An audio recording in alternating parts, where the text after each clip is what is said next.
রামভাই স্মরণে শ্রী শ্রী কবিল্যনাথ রাম ঠাকুরের একনিষ্ঠ ভক্ত ফণীন্দ্র কুমার মালাকারের লেখা একটি অদ্ভুত রচনা।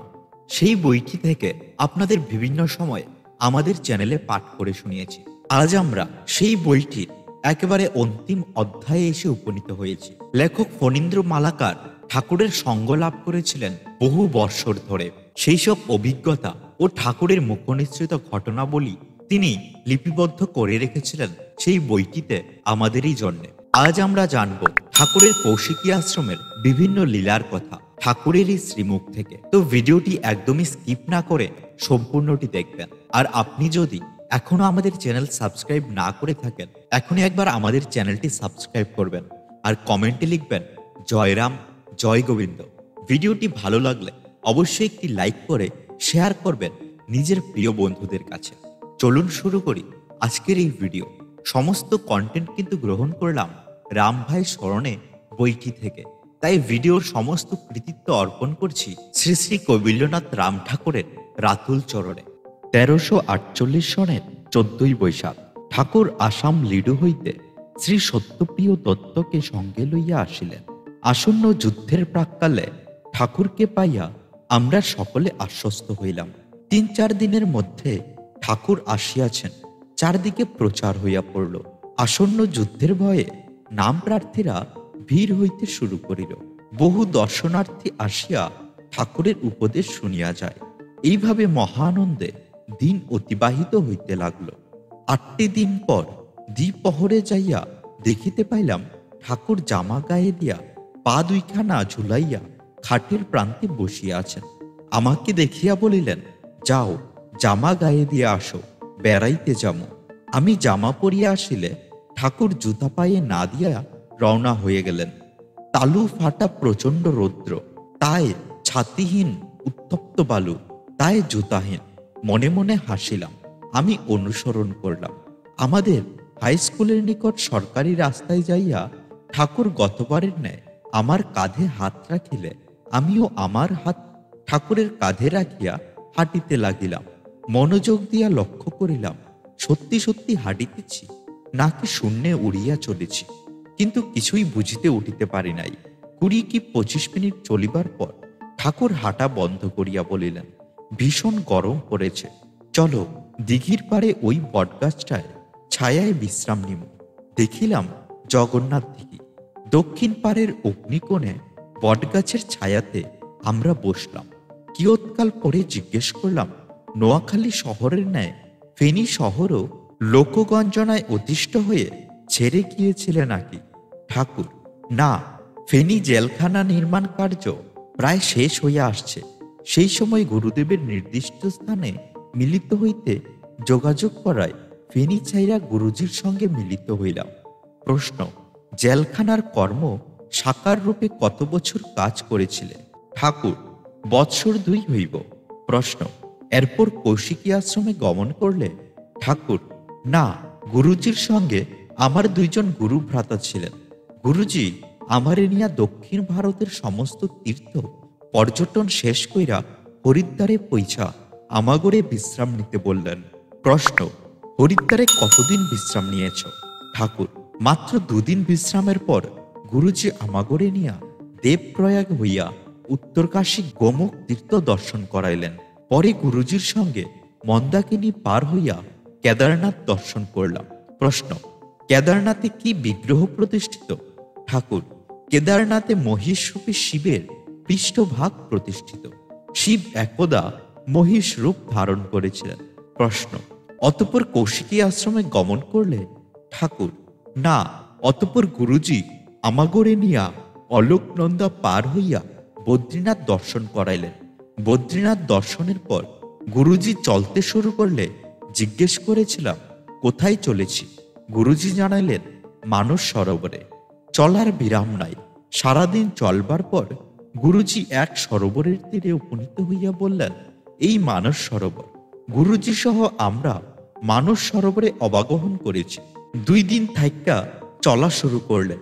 চলার পথে বিভিন্ন নিগম স্থানে গুরুজি অধুনা লুপ্ত বহু তীর্থ দর্শন করাইলেন। মহাযোগী পুরুষ ব্যতীত ওই সকল তীর্থের অবস্থান নির্ণয় করা অসম্ভব। প্রশ্ন, ওই সকল তীর্থ লুপ্ত হয়ে রয়েছে কেন? কোনোদিন পুনঃপ্রকাশিত হবে না? ঠাকুর, কালের কুটিল গতিচক্রে সময় হইলে প্রকাশ পাইব। এইভাবে মাসের পর মাস হিংস্র জানোয়ারপূর্ণ অরণ্য, বিপদ সংকুল পার্বত্য নদ নদী, নালা, খাল বিল হাইটা অতিক্রম করেছি। বহু অনতিক্রমণীয় স্থান গুরুকৃপায় অতিক্রম করেছি। প্রশ্ন, হিংস্র প্রাণীরা তোমাদের অনুষ্ট করার চেষ্টা করেনি? ঠাকুর, প্রায় প্রতিদিন তাগো সামনে পড়েছি, তারা মুখ ঘুরাইয়া অন্যদিকে চলে যাইত। প্রশ্ন, তাদের জাতীয় স্বভাব ত্যাগের কারণ কি? ঠাকুর, আমাগো হিংসা ছিল না। নিজের ভিতরের হিংসা অপরের হিংসাকে আকর্ষণ করে। প্রশ্ন, ক মাসে তোমরা কৌশিকী আশ্রমে পৌঁছালে? ঠাকুর, 4 মাসের উপর। 4 মাস চলার পথে কত বিচিত্র দেশের গ্রামের উপর দিয়া গেছি, কত বিচিত্র জাতের মানুষ দেখা পাইছি। কখনো রাতে ওই সকল মানুষের নিকট আশ্রয় নিলে অতিশয় আদর যত্ন করত, আহারের জন্য দুধ ও ফল দিত। কেউ কারো ভাষা বুঝতাম না। অবশেষে গুরুজি এমন এক দেশে উপস্থিত করলেন যেখানে স্ত্রী পুরুষ সকলে উপবীতধারী, সুঠাম সুবল দেহী, গৌরকান্তি, উলঙ্গ, প্রত্যেকে অপূর্ব সুন্দর। তারা সংস্কৃত ভাষা ব্যবহার করত, কিন্তু উচ্চারণ ভঙ্গি সম্পূর্ণ আলাদা। আমরা সকল কথা বুঝতাম না, কিছু কথা ভাব ভঙ্গি দ্বারা বুঝতাম। সংস্কৃত ভাষায় কথা বলতাম, তারা সকলে আমাগো কথা বুঝত। তাগো সরল অমায়িক সেবা যত্নে ও মধুর ব্যবহারে আমরা গুরুজি সহ কয়েকদিন তাগো আতিথ্য গ্রহণ করেছি। গুরুজি সর্বদা নির্বাক দ্রষ্টা ছিলেন। পরে গুরুজি চলার নির্দেশ দিলেন, তার অনুগমন কইরা কিছুদিন পরে সুগভীর বনের মধ্যে এমন একটি অতি সুন্দর সমতল ভূমিতে গিয়া উপস্থিত হইলাম যে স্থানের দৃশ্য দেখা মন প্রাণ আনন্দে নাইচা উঠল। স্থানটি অতীব পরিষ্কার পরিচ্ছন্ন। নানা প্রকারের জন্তু, বাঘ, ভল্লুক, হরিণ, বানর, গরু, মহিষ ইত্যাদি আদি একত্রে বাস করেছে। কেউ কারোরে হিংসা করে না। বহু প্রকার ফল গাছ ফল ভারে অবনত। গাছের তলা থেকে পাকা ফল কুড়াইয়া মধ্যাহ্নের আহার সমাপ্ত করলে গুরুজি চলার জন্য নির্দেশ দিলেন। চলতে চলতে জিজ্ঞেস করলাম, পিতা, এই স্থানটি কি? গুরুজি বললেন, এটা যোগেশ্বর্য আশ্রম। এখানে কোনো বিগ্রহ নাই। অনন্ত দেব বিভূতি সকল নিয়া সূক্ষ্মভাবে বিরাজ করেন। বহুদিন চলার পর গুরুদেব দুর্ভেদ্য পাথরের এক উঁচু পাহাড় লক্ষ্য কইরা চললেন। সন্ধ্যার প্রাক্কালে গুরুজি আমাগরে নিয়া ওই পাথরের পাহাড়ের মধ্য দিয়া একটা সরু পথ দেখা ভিতরে গিয়া তথাকার বিগ্রহ আদি প্রণাম কইরা সেই রাত সেখানে থাইকা ভোরের সময় বাহির হইয়া আসতে নির্দেশ দিলেন। আমরা ভিতরে প্রবেশ কইরা দেখলাম স্থানটি চারদিকে পাহাড় দিয়ে ঘেরা, বেশ প্রশস্ত নয়, উন্মুক্ত আকাশ, মাঝখানে এক শিবলিঙ্গ প্রতিষ্ঠিত। তার সম্মুখে এক জ্যোতির্ময়ী দেবী ধ্যানমগ্না। তার অঙ্গজ্যোতিতে স্থানটি উদ্ভাসিত হইয়া আছে।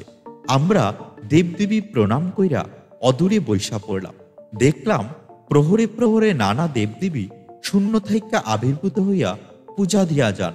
ব্রাহ্ম মুহূর্তে অপ্সরাগণ আইসা কুণ্ড থাইকা জল নিয়া দেবদেবী স্নান করাইয়া পূজা দিয়া চারদিকে ঘুইরা ঘুইরা নর্তন কীর্তন কইরা চলিয়া যান। আমরা দেবদেবী প্রণাম কইরা বাহির হইয়া দেখি গুরুজি দণ্ডায়মান। পথ চলা শুরু হইল। জিজ্ঞেস করলাম, পিতা, এই স্থানটি কি? গুরুজি জানাইলেন, এইটি যোগেশ্বরী আশ্রম। কিছুদিন চলার পর গুরুদেব বললেন, হিমালয়ের কৌশিকী পর্বতের পাদদেশে আইসা গেছি, এখন শিহরে আরোহণ করুক। আরোহণ শুরু হইল বরফের উপর দিয়া। বরফের সাগর মহাসাগর ভিন্ন অন্য কিছু দৃষ্টিগোচর হয় নাই। 2 দিন দিবারাত অবিরাম আরোহণ করার পর শিখর দেশে পৌঁছালাম।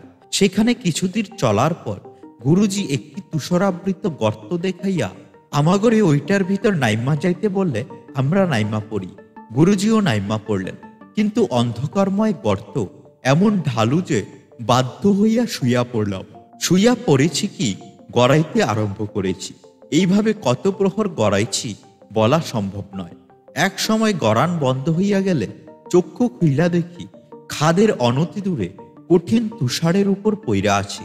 আমরা সম্পূর্ণ উলঙ্গ অবস্থায় উইঠা চারদিকে নিরীক্ষণ কইরা আনন্দে অভিভূত হইলাম। এমন প্রাণ জোড়ানো চিত্ত বিনোদনকারী মনোরম স্থান হিমালয়ের কুত্রাপি দেখি নাই। গুরুজি বললেন, এইটা কৌশিকী আশ্রম। এইখানে পর্বতগাত্রে বিভিন্ন স্থানে 7টি গুহা দেখতে পাইবা। 5টি গুহায় 5 জন মহাপুরুষ নিশ্চল ভাবে বৈশা আছেন। দেখলে মৃত বইলা মনে হইব। আমাগরে সামান্য আহার্য বস্তু দিয়া মহাপুরুষ সেবা করবার আদেশ দিয়ে তিনি অন্যদিকে চইলা যান। তোমরা গর্তে যে এত গড়ালে তোমাদের গায়ের চামড়া ছিঁড়ে রক্ত বেরোয়নি? দেহে ব্যথা বেদনা কদিন ছিল? ঠাকুর হাসিতে হাসিতে বলিলেন, আমরা বরফের উপর দিয়ে গড়াইছি, তাই ব্যথা বেদনা কিছুই হয়নি। প্রশ্ন, গুরুজি তোমাদের সঙ্গে আশ্রমে থাকতেন না? তিনি কখনো মহাপুরুষদের দর্শন করতেন না? না, তিনি যাতায়াতে ছিলেন। তিনি যখন থাকতেন একদম নির্বাক, নিস্পন্ধভাবে। আশ্রম কি সমতল ভূমিতে অবস্থিত? সেখানে বৃক্ষাদি আছে কি? জল তো বরফের রাজ্যে একেবারে থাকবারই কথা নয়। ঠাকুর, আশ্রম বেশি বড় নয়, সমতল বলা চলে। চারিদিকে উঁচু খাড়া পাহাড় দ্বারা বেষ্টিত। আশ্চর্যের বিষয় হইল, আশ্রম পরিধিতে বরফ নাই এবং আশ্রম নাতিশীতোষ্ণ। আশ্রমে ছোট একটি জলাশয়ও আছে। সেইটির জল স্ফটিকের মতো স্বচ্ছ এবং জলে পদ্মজাতীয় এক প্রকার গাছ আছে। আশ্রমে ও জলাশয়ের চারিপাশে বহু প্রকারের ছোট ছোট ফল গাছ, কাঁচা পাকা ফলের ভারে অবনত। গাছের তলে বহু পাকা ফল পইরা আছে। আমরা দাঁড়াইয়া গাছ থেকে ফল সংগ্রহ করেছি। মহাপুরুষদের কিরকম দেখলে? কিভাবে বসে আছে? গাত্র সংমার্জন, পদ সংবাহন করনি? ঠাকুর, 7টি গুহার মধ্যে 2টি গুহার আসন শূন্য। অপর 5টি গুহায় 5 জন অস্থিচর্ম সার বিরাট দেহধারী মহাযোগী নিশ্চল ভাবে উপবিষ্ট। চক্ষু তারকা কোটর প্রবিষ্ট হইলেও অক্ষিগোলক থাইকা তীক্ষ্ণ জ্যোতি ফুইটা বাহির হইতেছিল। উপবিষ্ট অবস্থায়ও আমরা দাঁড়াইয়া খাদ্যদ্রব্য তাগো সম্মুখে দিতে নাগাল পাইতে কষ্ট হইত। দেখা বুঝেছি তারা এই যুগের মানুষ নয়। আমরা তাগরে স্পর্শ করি নাই। আশ্রমে আমরা পরিষ্কার পরিচ্ছন্ন রাখতাম। জলাশয়ে স্নান কইরা কোনোদিন পদ্মজাতীয় গাছের কচি ডাটা দিয়া ধৌত কইরা পাতার উপর রাখা তাগো সম্মুখে দিতাম। কোনোদিন দিতাম ফল। সম্মুখে দিয়ে আমরা প্রণাম করিলে দক্ষিণ হস্ত উত্তোলিত অবস্থায় দেখতে পাইতাম। আমরা স্থানান্তরে চইলা যাইতাম, কিন্তু কিছুক্ষণ পরে গিয়া দেখতাম শূন্য পাতা পইরা আছে। দৈনিক একবার ভোগ দিছি, এইভাবে সেবা করেছি। প্রশ্ন, তারা জল পান করতেন না? ঠাকুর, না, জল পান করতেন না। প্রশ্ন, তাদের মাথার চুল, মোজ, দাড়ি খুব বেড়ে যায়নি? ঠাকুর বললেন, সব জটার আকারে ভূলুণ্ঠিত হইয়া স্তূপীকৃত হইয়া পড়েছিল। কত মাস মহাপুরুষদের সেবা করেছ ঠাকুর? 2 মাস হইব। 2 মাস অতি সাধারণ আহার্য গ্রহণ করে তাদের কি হইবে? গুরুজিরে জিজ্ঞাসা কইরা কোনো উত্তর পায় না। তীর্থ পর্যটনে, হিমালয় ভ্রমণে, অবস্থানে কত বছর কেটেছে তোমাদের? 3 বছর হইব। প্রশ্ন, সবার শেষে কোথায় গেলে? একদিন গুরুজি আইসা মহাপুরুষ গড়ে প্রণাম কইরা ওই আশ্রম ছাইরা আসতে নির্দেশ দিলেন। আমরা তাগরে প্রণাম করলে তারা প্রত্যেকে দক্ষিণ হস্ত উত্তোলন কইরা অভয় মুদ্রা প্রদর্শন করাইলেন। আমরা গুরুজির কাছে আইসা জিজ্ঞেস করলাম, পিতা, 2টা আসন শূন্য কেন? তিনি বললেন, তারা 2 জন জগৎ কল্যাণের কাজে গেছে। কেন শূন্য আসন একটাতে বসবার জন্য ইচ্ছে হইতেছে তোমার? আমি বলিলাম, আপনি আদেশ দিলে বৈশা থাকতে পারি। গুরুজি বললেন, এই আসনে বসলে কাজের ক্ষতি হইব। লোকালয়ে তোমার কাজ আছে। আসনে বসার প্রবৃত্তি নিবৃত্তি হয় নাই। চলো। এই বইলা গুরুজি আমাগরে লইয়া অতি সুগম ও সহজ পথে বরফের রাজ্য দিয়া নাইম্মা পর্বত পাদদেশের কিছু উপরে সন্ধ্যার আগে একটা গুহা দেখা বসার ইঙ্গিত দিয়া চইলা গেলেন। যাওয়ার সময় বইলা যান, তিনি আইসা ডাইকা নিবেন। সন্ধ্যা হইছে দেখিয়া আমি গুহায় বসে পড়িলাম। বন্ধুরা, আজকের ভিডিওটি এই পর্যন্তই রাখলাম।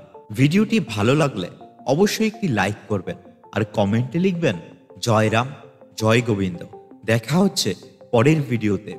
ভালো থাকবেন, পাশে থাকবেন।